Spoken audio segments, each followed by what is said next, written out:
बबलू हाथी सुबह सवेरे अकेले वन में टहलने के लिए निकला। वह अपने ही धुन में चला जा रहा था। लगता था उसके दिमाग में कोई उलझन है जिसे वह सुलझाने की कोशिश कर रहा था। सड़क पर आगे बढ़ते ही उसके सामने चीकू खरगोश भागा। बबलू का पैर उसके ऊपर पड़ने ही वाला था कि चीकू जोर से चिल्लाया। उसकी आवाज सुनकर बबलू ने अपना पैर पीछे खींच लिया।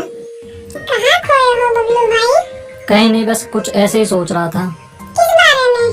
तुम जानकर क्या करोगे? शायद मैं तुम्हारी कुछ मदद कर सकूं। तुम तो जानते हो आजकल वन में कितनी चोरियां हो रही हैं, पर चोर का कोई अता पता ही नहीं है। इस बात को लेकर वन के सारे प्राणी चिंतित थे।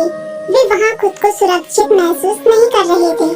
अरे चीकू भाई, हम मजबूर हैं। हम चोर को पकड़ ही नहीं पा रहे हैं। वह बहुत चालाक है और अपने काम को बड़ी कुशलता से अंजाम दे रहा है। कहीं कोई सबूत ही नहीं छोड़ रहा।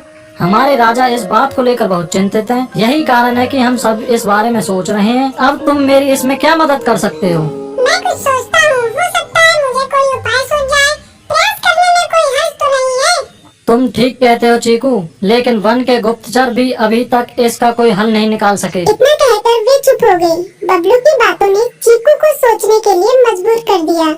चीकू को उदास देखकर बबलू बोला, तुम अपना मन छोटा मत करो। मुझे अच्छा लगा कि तुमने मेरी परेशानी को समझा। कभी मैं भी इस वन के लिए गुप्तचर का काम करता था।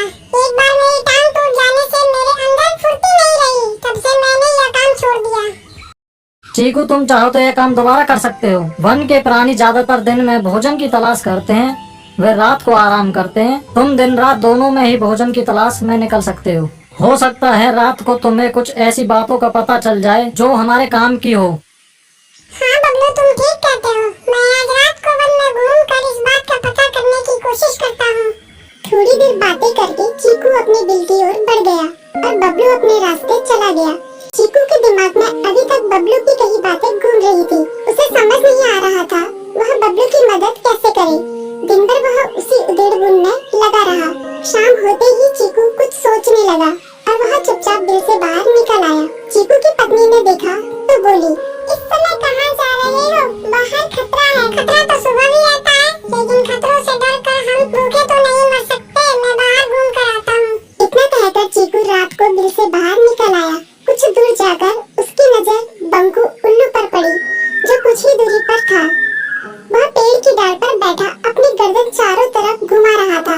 वह तेजी से पेड़ की एक डाल से दूसरी डाल पर उड़ रहा था। बंकू की नजर उस पर नहीं पड़ी थी। कुछ सोचकर चीकू पेड़ के पीछे से बाहर निकलकर थोड़ी खुली जगह पर आ गया और वहाँ से बंकू उल्लू को देखने लगा। बंकू ने चीकू को अंधेरे में भी देख लिया